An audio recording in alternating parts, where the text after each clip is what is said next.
국민 여러분들께서 잠시나마 또 가족들하고 풍성하게 또 넉넉하게 추석 한가위 보내시면 정말로 좋겠습니다. 너무 좋아요. 윤석열 화이팅! 명절 잘 보내세요.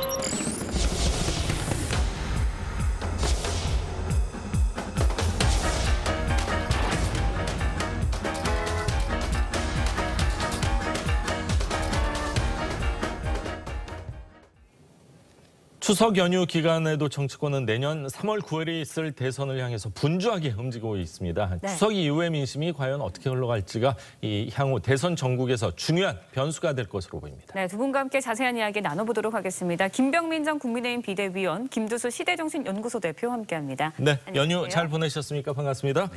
자, 먼저 연휴 기간 동안 나온 여론조사 결과 살펴보도록 하겠습니다.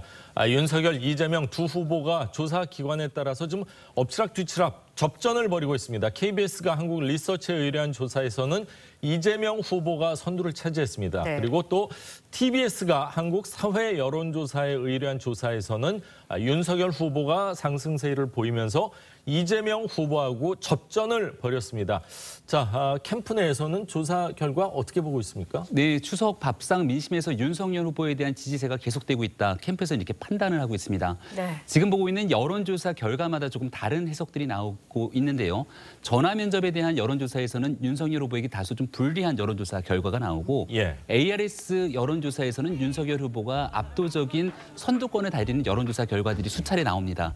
중요한 건 이 여론조사 방식에 따라서 다른 결과가 나오기 때문에 전화 면접에 대한 추세 또 ARS 조사에 대한 추세를 볼 필요가 있는데 추세 상황에서는 지난 첫 번째 TV 토론 이후 윤석열 후보에 대한 기대감들이 상승하기 시작하면서 예. 추석 밥상 민심에서의 정치권의 많은 이 마음들을 윤석열 후보 쪽으로 몰아가고 있다. 이런 분석들이 나오고 있어서 굉장히 긍정적으로 평가하고 있습니다. 그렇군요. 같은 여론조사라도 또 야당에서 바라보는 시각은 좀 다를 네. 것 같습니다. 다양한 해석이 가능한데 윤석열 총장이 이 고발 사주 의혹에도 지지율이 좀 상승세를 보인 조사 결과도 나왔습니다.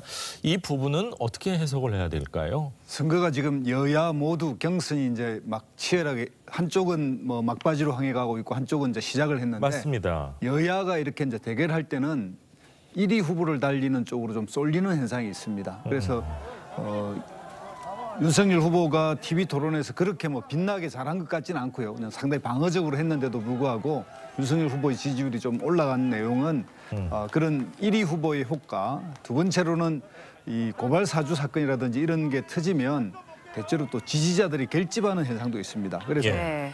그런 결집 효과도 좀 있고요. 또 국민의힘 전체가 경선을 시작하면서 국민의힘 전체의 지지율이 좀 상승한 측면도 있고요. 또 최근 뭐 여론조사에 꼭 반영은 되지 않았겠지만 이런 모 방송국의 또 출연이라든지 예. 이런 걸 통해서 약간 친근감을 보인 것 이런 것이 같이 결합되지 않았을까 이렇게 생각합니다. 그렇군요. 고발 사주 이어서 이제 예. 대장동 개발 의혹이 또 터지지 않았습니까? 그럼에도 불구하고 한국 리서치 조사 결과에서는 뭐 선두를 지키고 있습니다. 또 하지만 한국 사회 여론조사 이 연구소에 따르면은 4.2%포인트가 이제 하락을 했거든요. 네. 이 부분 참 이제 해석하기 예. 나름이고 여러 가지 분석이 가능할 것 같은데 어떻게 보셨는지요? 일단 여기에서 가장 주목해야 될 거는 이제 직접 사람이 전화 걸는 거와 예. 녹음된 목소리로 나가는 거의 차이인데요. 네. 어떤 게 더 진심이 많이 반영될까요? 예를 들면 이제 시기마다 좀 다른 것 같습니다. 예. 최종적으로 투표율이 가까워지면 가까워질수록 ARS 여론조사도 거의 일치하고 오히려 더 정확한데요. 평상시에 좀 마음을 숨기고 있는 부동층의 경우에 예. 이런 중도층의 경우에는 사람 목소리가 직접 들어간 게 좀 많이 반영되거든요. 예. 그래서 이제 지금 이게 응답률로 나타나는데 이 KBS 여론조사는 23% 정도 응답을 했는데요. 요 이제 한국 사회 여론 연구소의 그 경우에는 6.9%, 약 7% 그러니까 한 3배 정도의 응답률이 차이 납니다. 예. 그래서 이제 기계음의 응답을 끝까지 한다는 거는 뭐냐면 그만큼 네. 정치에 관심이 많고 예. 여론 흐름에 반응한다는 거니까요. 지금 현재의 미디어 여론의 흐름을 반영하는 것은 ARS 여론조사, 네. 또 속마음을 좀 가지고 있는 건 전화 여론조사 이렇게 분석할 수 있습니다. 그렇군요. 지금 ARS와 직접 이제 예. 전화하는 거하고 차이점을 말씀해 주시는데 예. 공감하십니까? 여기 이제 한 가지 더 추가를 반드시 해야 될 필요가 있는 건 예. 역대 어느 정부를 막론하고 집권당을 지지하고 있는 층 입장에서는 이 전화면접 여론조사에서는 조금 더 수월하게 응답하기가 편합니다. 예. 하지만 야당을 지지하는 야당 지지층의 경우에는 부담스럽죠. 전화면접에서 자신의 속내를 잘 얘기하지 않는 경향성들이 높게 나타나기 때문에 예. ARS 여론조사에서 훨씬 더 솔직한 속내들을 응답하는 경우들이 많이 나타나죠. 네. 따라서 전화면접 여론조사에서는 윤석열 후보가 상당히 낮게 나타나지만 예. ARS 여론조사에서는 굉장히 높은 수치를 예. 경신하고 있는 모습들을 비춰봤을 때 예. 여기에 대한 내용들까지 충분하게 감안해서 국민적 여론들을 시청자 여러분들 또 유권자 여러분들이 판단하게 됐을 때 조금 더 정확하게 지금 일어나고 있는 대통령 선거의 흐름들을 알 수 있다고 생각을 합니다. 해석의 여지는 굉장히 많은 것 같습니다. 네, 예. 이런 와중에 또 추석 연휴 중에 민주당 대선 경선의 최대 승부처로 꼽히는 호남 경선 본격적으로 막을 올렸습니다. 두 후보, 이재명 후보의 대장동 개발 의혹을 놓고 날선 신경전을 벌였는데요. 영상으로 준비했습니다. 보고 이야기 이어가겠습니다. 부동산으로 인한 불로소득을 뿌리 뽑겠다 했는데 그것과는 아주 배치되는 결과가 나타나고 있는 데 대해서 역대급 일확천금 사건이다.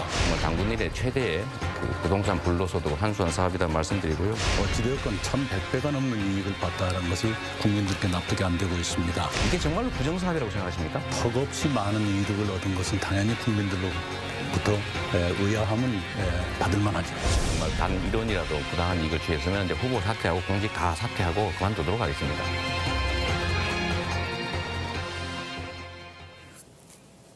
네, 뭐 앞서서도 들으셨지만 이재명 후보 단 1원이라도 부당한 이익을 취했다면 후보 사퇴하겠다라면서 적극적으로 반박에 나서고 있는 모습입니다. 예. 그런데 이와 관련해서 여론조사 결과를 좀 살펴보면요. 응답자의 51.9%가 이 특혜 가능성이 의심된다라고 답을 했습니다. 이재명 지사, 이재명 후보 정면 돌파하겠다는 의지를 강하게 보이고 있는데 가능할까요? 어떻게 예상하시나요? 당연히 정면 돌파 말고는 승부가 안 될 것 같고요. 이 추석 밥상의 여야 쟁점을 뭘로 올릴 것인가 해서 야당의 어쨌든 뭐 선거를 총공세를 통해서 추석 밥상의 대장동 의혹을 올리는데 성공한 것 같습니다. 야당 입장에서 예. 보면. 그런데 이 국민들의 의혹을 가지고 있는 부분에 상당의 그 감정은 정부 여당의 부동산 정책 실패라고 하는 이런 근원적 문제에 기반해 있고요. 언론이 또 이 여야 정치인 중에서 특히 상당 부분을 이렇게 자본금과 투자금 그리고 이 사업비 전체를 구분하지 않고 1만 배의 이익을 얻었다 이런 식으로 상당히 이제 왜곡해서 선동했기 때문에 국민들 감정을 불질렀는데 이 문제의 근원은 뭐냐면 민영 개발로 바꿔져 있는 것을 성남시가 여러 한계, 즉 이 공사채를 발행할 수 없는 상태에서 민영과 공공 개발을 최초로 시도했던 거고 이 최초의 시도에서 5천억이라고 하는 이익을 선 이익을 가지고 나머지는 민간에게 돌린 건데 그것이 부동산 이익에서 조 단위 이익이 생기면서 생긴 일이거든요. 그래서 결과적으로 이렇게 국민 감정을 건드리고 있지만 이거는 근원적으로 들어가면 민간에서 공영 개발의 최초의 시도로서 상당히 모범적 사례라고 할 수 있습니다. 그래서 시간이 지나면 이것은 많은 부분에서 정리될 것이다 이렇게 생각합니다. 그렇군요. 모범적 사례일 수도 있지만 예. 모범적 사례일 가능성도 충분히 있지만 이 혜택이 특정된 몇 사람에게 돌아갔다는 부분에 대해서 많은 국민들이 이게 혹시 특혜가 있는 거 아닌가 그리고 그것은 뭐 수사가 될지 좀 밝혀지지 않을까 하는 생각이 듭니다. 여당뿐만이 아니라 야당뿐만이 아니라 여당 내에서도 이 서로 캠프지 간의 의혹을 또 설전을 낳고 있는데 어떤 얘기들이 오갔는지 직접 한번 들어보시죠. 요즘 이낙연 후보 또는 이낙연 후보 측에서 너무 거친 말씀을 많이 해서 좀 걱정이긴 합니다. 원팀에 저해가 되는 정도의 그런 발언이 되어서는 안 된다고 생각하고요. 대장동 문제 같은 것은 이렇게 해서 해결이 안 된다 이렇게 생각합니다. 굉장히 정말 불쾌하고요. 보수 언론과 부패 야당의 허위 주장에 부하 내동해서 동지를 공격한다 이런 식으로 말하는 걸 보면서 참 상당히 지금 뭔가 좀 당황하고 있고. 자, 부동산 가격을 폭등시킨 당사자, 그러니까 그 당시에 뭐 총리가 됐거나 뭐 이런 어떻게 보면 이제 우리가 운동 경기 할 때 가장 좋은 방어는 공격이다 이런 얘기를 하지 않습니까? 폭등시킨 당사자라는 표현을 썼습니다. 네. 그 부분은 어떻게 받아들이세요? 사실은 맞죠. 이낙연 대표가 국무총리이던 시절에 부동산 값이 폭등했고 네. 여기에 대한 부동산 정책에 대해서 전환하고 수정해야 되는 의무가 있음에도 불구하고 이낙연 전 대표가 거기에 역할을 다 못했다고 생각되기 때문에 다만 이재명 후보 입장에서 이런 식으로 공세를 펼치게 되는 건 화천대유에 대한 본질의 문제가 있는데 이 본질에 관한 언급은 뒤로 하고 오히려 다른 방식으로 물타기를 하는 것 아니냐 이런 식의 비난이 쏟아질 수 있는데요.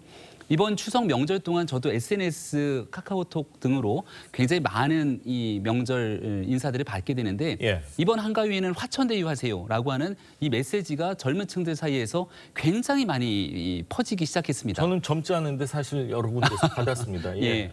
이 화천대유 문제가 처음 조선일보를 통해 뉴스가 보도됐을 때만 하더라도 내용이 조금 어려워서 예. 정치권에 있는 사람들조차도 이게 어디서부터 문제가 됐던 거지라고 파악하기가 쉽지는 않았던 것 같은데 명절을 지나고 나서 화천대유뿐 아니라 화천대유와 연결돼 있는 천화동인에 1호부터 7호까지 투자했던 많은 투자 금액들 예. 네. 실제로 한 1,000만 원 정도 되는 투자 금액이 어느 날 100억대가 돼갖고 돌아오게 되는 이 상황을 지켜보면서 네. 예. 이게 문재인 정부에서 우리가 지켜볼 수 있는 공정이고 제대로 된 투자가 맞는가에 대한 국민적 궁금증이 커지기 시작합니다. 저는 이재명 후보 층에서 이쯤 되면 전략을 좀 수정해야 되지 않을까 싶은데요. 이거 잘 된 거다, 모범 사례다 이렇게 얘기를 하게 되면 국민의 상식적 관점으로 바라봤을 때 이게 진짜로 모범 사례인가? 그리고 앞으로 이재명 후보가 대한민국의 대통령이 되면 이런 모범 사례들이 앞으로 굉장히 훨씬 더 많이 펼쳐지면서 제2, 제3의 천화동인 화천대유가 넘쳐나는 것 아닌가? 예. 이런 생각을 가질 수 있기 때문에 그렇군요. 여기에서의 공영개발의 긍정적인 면 말고 예. 지금 문제를 제기하고 있는 화천대유가 천화동인이 어떻게 작은 자본금을 바탕으로 그렇게 막대한 이득을 거둘 수 있었는지 이 국민적 물음에 답을 하는 데 주력했으면 좋겠습니다. 그렇군요. 네. 호남 경선 영향 미칠 것으로 보입니까? 저는 영향을 미칠 가능성이 거의 100%에 가깝다고 봅니다. 네, 그렇군요. 민주당 경선 최대 승부처로 불리는 20만 명의 표심이 달린 호남 경선 예. 이제 어제부터 시작이 됐습니다. 맞습니다. 광주와 전남 지역 권리당원의 온라인 투표가 시작이 됐는데 이재명 후보가 대세론을 굳힐지 이낙연 후보가 막판 뒤집기에 성공을 할 수 있을지 굉장히 관심이 쏠립니다. 그런데 이제 호남 지역 여론조사 결과를 좀 살펴보면 이낙연 후보가 오차 범위 밖에서 이재명 후보를 앞선 조사 결과가 처음으로 나왔습니다. 역전의 가능성이 있다라고 보십니까? 민심이 요동치고 있는 거라고 해석을 해도 될까요? 어떻습니까? 저는 뭐 초박빙일 거라고 봅니다. 그동안 이재명 후보가 좀 앞선 여론도 나왔고 이낙연 후보가 앞선 것도 나왔는데 지금 현재 추석 이 시점에서는 상당히 요동치고 있다 이렇게 봐야 될 것 같고요. 암만 해도 이 대장동 문제는 영향을 줄 수밖에 없고요. 단기간에 이게 해명될 수 있는 문제가 아니고 상당히 감정을 건드리고 있는데요. 여기에다가 또 정세균 후보가 사퇴했기 때문에 네. 약간의 이제 호남 대표성이 이낙연 후보 쪽으로 가고 있는 점도 있고요.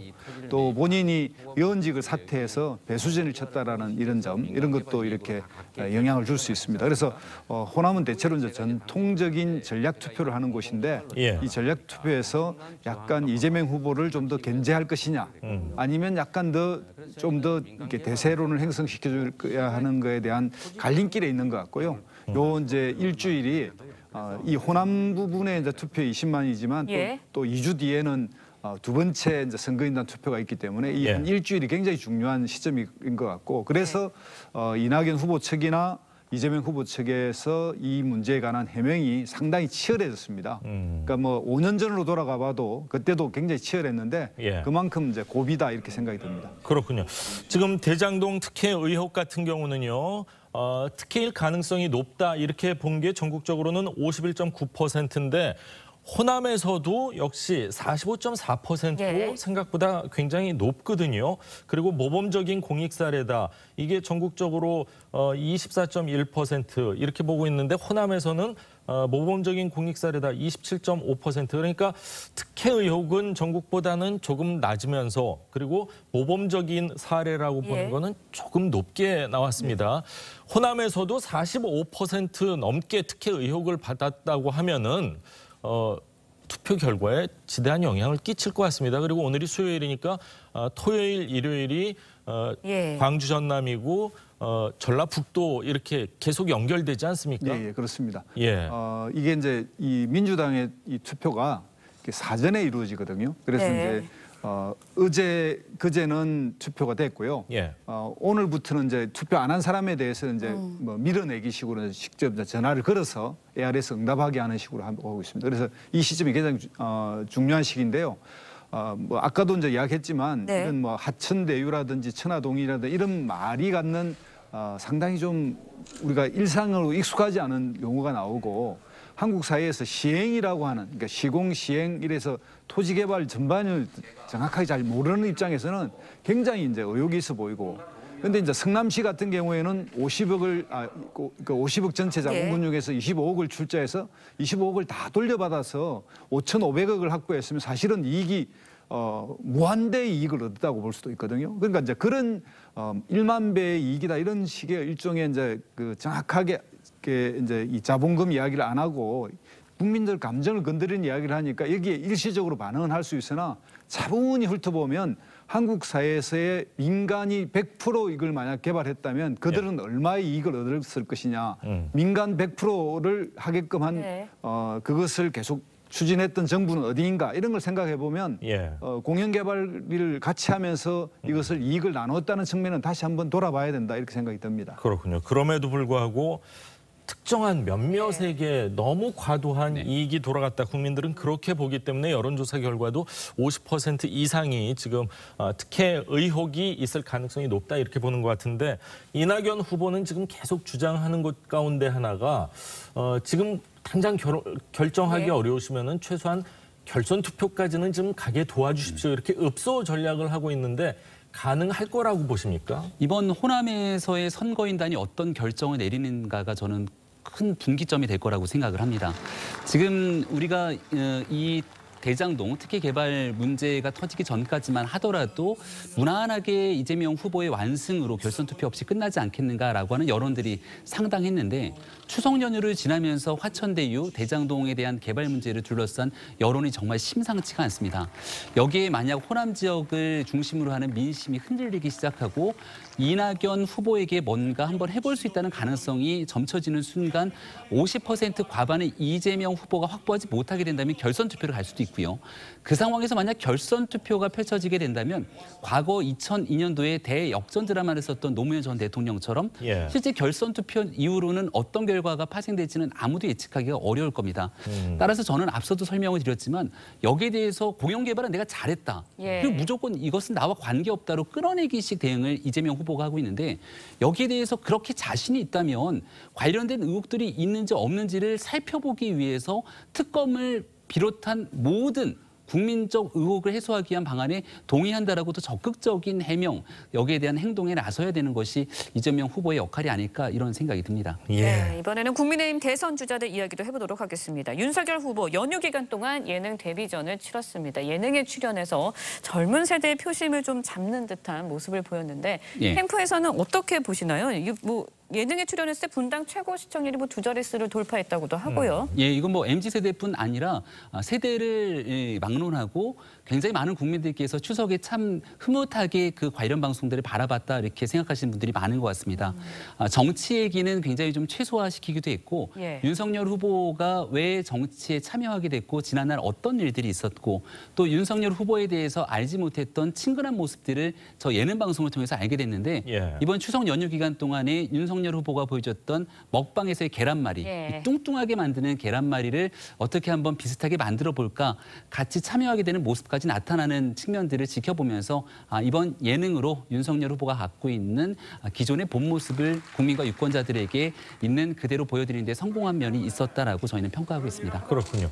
외국에서도 사실 대통령 후보들이 예능에 이렇게 많이 출연하는지는 모르겠지만 언제부턴가 대통령 후보들이 예능 프로그램에 출연을 하면서 친밀감을 강조하는 듯한 모습을 보이는데 이게 오히려 이제 정치에 대한 희화화가 되는 거 아니냐 이런 비판적인 시각도 있거든요. 여야 후보를 떠나서 지금 다 출연하는 모습을 어떻게 보십니까?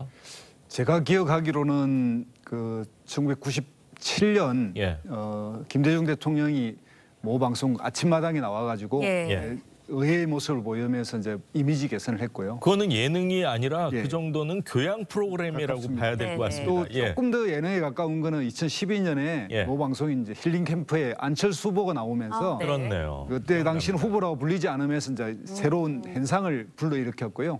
이런처럼 이제 정치인들이 평소에 이제 보이지 않는 모습을 보는 것에 이제 이 유권자들이 갖는 관심이 있는데요. 그러니까 윤석열 후보는 정치인의 언어로 이야기할 때마다 일망언을 했다고 할 정도로 정치적인 부분에 대한 용어를 잘 사용 못했는데 예. 술자리에 앉아서 또는 같이 친한 사람끼리 이야기할 때 이럴 때는 특징을 보여주는 것 같고 그런 것의 솔직한 모습 같은 것이 이번에 보여줬다고 생각해서 젊은 층에 상당히 호감을 줬을 거라고 봅니다. 아 그렇군요. 네. 예. 일단 홍준표 후보는 민주당 이재명 후보를 향해서 날을 세우기도 했는데 어떤 이야기를 했는지 직접 듣고 이야기 이어가겠습니다. 제가 그 부정을 하거나 정말 단 1원이라도 부당한 이익을 취했으면 이제 후보 사퇴하고 공직 다 사퇴하고 돈 1원 안 받았다고 내 이야기를 하는데 내가 참 어처구니 없다고 생각한 게 그런 돈을 통장에서 받는 사람이 어디 있습니까? 이재명 후보가 관련된 거 있으면 사퇴하겠다고. 감옥 가야지 무슨 사퇴를 해. 그게 사퇴할 일이요? 사퇴 여부가 문제가 아니고 관련이 됐으면 감옥 가야죠. 네, 홍준표 후보, 이재명 후보를 향해서 공세를 강화하고 나섰는데 지난 토론회 이후로 조국 전 장관을 수호했다라는 논란을 좀 휩싸이기도 했습니다. 조국 비호 논란이 있는 것 아니냐. 그러니까 이렇게 이재명 후보를 공격하고 나선 데에서는 그 배경에 조국 비호 논란이 있는 거 아니냐 이런 분석이 나오고 있는데 네. 어떻게 보시나요? 당연히 이제 야권 후보 입장에서는 가장 여권의 1위 후보하고 경쟁성을 이야기하고 또 여권 1위 후보의 문제점을 공개할 때 이렇게 지지율이 올라갑니다. 그런 측면에서 보면 이 홍준표 후보 입장에서는 물론 그 측면을 강조했는데 당시에 이제 토론이 될 때는 조국 문제에 대해서 이야기하면서 이제 당내 경쟁자인 윤석열 후보가 좀 더 지나친 수사를 했다. 과잉 수사를 한 거다. 이렇게 이제 이야기하면서 조금 스텝이 꼬인 거죠. 그리고 이제 이 부분은 지금 현재 고발 사주 사건과 연결해 보면 조국 수사라는 게 얼마나 정치적 사건인가를 알 수는 있는데 정치인은 이런 당내에서의 명분과 또 본인들이 국민들이 전체가 생각하는 명분을 구분할 수밖에 없고요. 예. 경선이 될 때는 당내 강성 지지자들 그래서 좀 더 센 후보 쪽으로 몰리기 때문에 조국 문제에 대한 문제에서는 본인의 평소 소신을 바꿀 수밖에 없었다고 생각하고 그것이 당원과 야권 지지자들에 대한 반응이라고 저는 생각합니다. 그렇군요. 일명 조국수홍. 그러니까 홍이 이제 홍준표 네. 후보입니다. 국민의힘 첫 번째 토론에서 조국수홍이라는 별명이 이제 붙게 됐는데 그 당시에 어떤 얘기를 했는지 잠시 들어보시죠. 제가 놀란 게 조국 교수랑 요즘 썸 타고 계시더라고요. 조국 가족 수사는 과잉 수사다. 심하게 했지. 목표가 조국 퇴진이니까 정치 수사한 거다. 그분들 좋아하는 이야기를 이렇게 대놓고 한 것에 대해 제가 놀랐습니다. 조국 수사가 잘못됐습니까? 잘못된 게 아니라 과잉 수사했다는 거예요. 아니, 전 가족을 보려고 수사는 없어요. 개인이 잘못했으면 개인 책임을 져야죠. 그게 자유민주주의예요. 헌법적 원칙 아닙니까? 내가 호국의 편을 드는 게 홍준표 아니고 검사 과잉 수사가 뭡니까? 과잉 수사. 영장 쪽에 과잉 수사라 그랬잖아요. 많이 써보세요. 이런 식으로 아니 그래서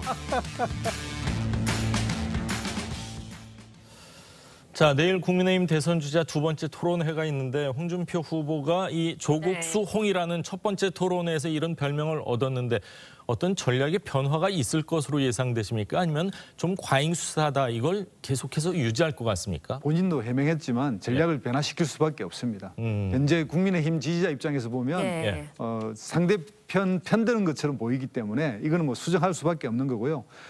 빨리 이렇게 홍준표 후보의 특징이 뭐냐면 상당히 반응을 빨리 하고 빨리 본인의 생각을 또 그 지지자들에 맞춰서 바꾼다는 거고요. 임기응변에 강한 후보입니까? 제가 볼 때는 그렇습니다. 토론도 그런 측면에서 굉장히 능숙하게 예를 들면 저번에 이렇게 유승민 후보가 박근혜 후보에 대한 이야기를 비판할 때 그거에 대한 답을 하는 게 아니라 유승민 후보는 박근혜 후보에 대해서 할 말이 없잖아요. 이런 식으로 이제 아주 다른 방식으로 역공하는 능력 이런 것들이 뛰어나고요.